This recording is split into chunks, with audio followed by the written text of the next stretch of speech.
Allez, mauvaise nouvelle cette année, eh bien la taxe foncière, votre taxe foncière pourrait bien augmenter. Et pas qu'un peu, l'Association des maires de France a mené son enquête en partenariat avec la Banque des Territoires. Bonjour Émilie. Bonjour David. Et mon petit doigt me dit que tout ça est un petit peu à cause de la crise sanitaire. Mais oui, c'est pas vraiment une surprise. Les communes ont subi, comme nous tous, des pertes depuis le début de la crise. Sans parler du manque à gagner de la suppression de la taxe d'habitation qui, vous le savez, aujourd'hui concerne tout le monde, même les 20% les plus aisés.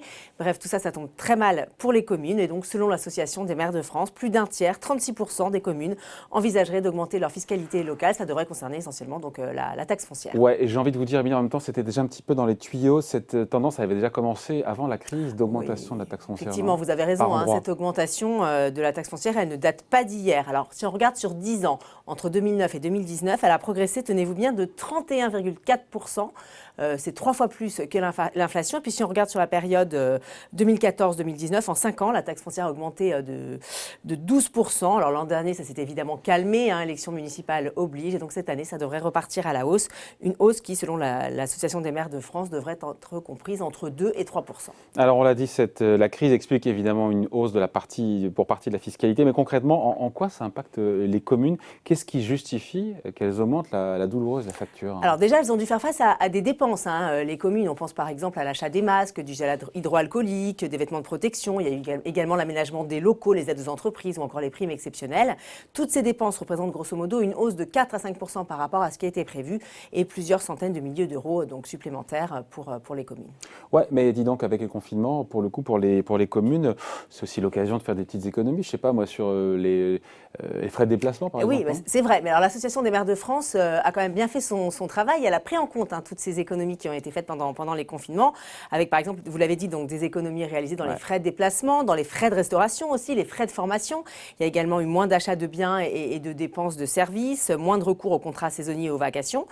Et ce qui fait dire au président de la commission des finances de l'Association des maires de France, bien que la balance, elle est globalement équilibrée. Eh bien, tout va bien rouler jeunesse. Alors pourquoi rien ne justifie l'augmentation de la taxe foncière des impôts locaux? En fait, c'est pas vraiment côté dépenses que ça coince, c'est plutôt côté recettes. Alors pas côté recettes fiscales. Apparemment, elles n'ont pas été trop impactées par la crise. C'est plutôt du côté des recettes tarifaires. Les ça recettes fait mal. tarifaires. Alors, il faut savoir que les villes, vous le savez sans doute, David, sont des prestataires de services. Elles vont engranger des recettes via les établissements publics culturels, par exemple, les sites touristiques, sportifs, scolaires ou périscolaires. Évidemment, tous ces sites ont été fermés pendant des longs mois, pendant les confinements successifs, et donc ça a entraîné de facto des pertes nettes de recettes pour les communes.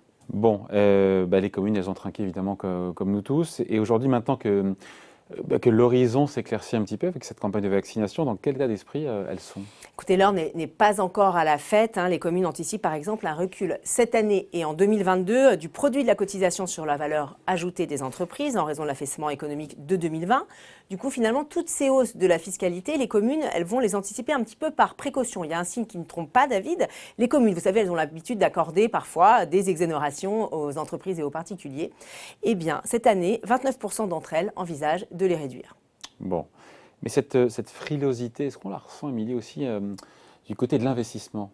Alors c'est vrai que l'an dernier, la baisse de l'investissement elle a été de 15,6%, ce qui était normal. On était vraiment dans l'œil du cyclone. Quid de cette année? J'ai envie de vous dire que ça va dépendre un petit peu de la taille des villes, en tout cas selon l'Association des maires de France. 70% des communes de moins de 20 000 habitants prévoient de maintenir leurs prévisions d'investissement. C'est un petit peu moins pour les plus grosses villes de plus de 20 000 habitants.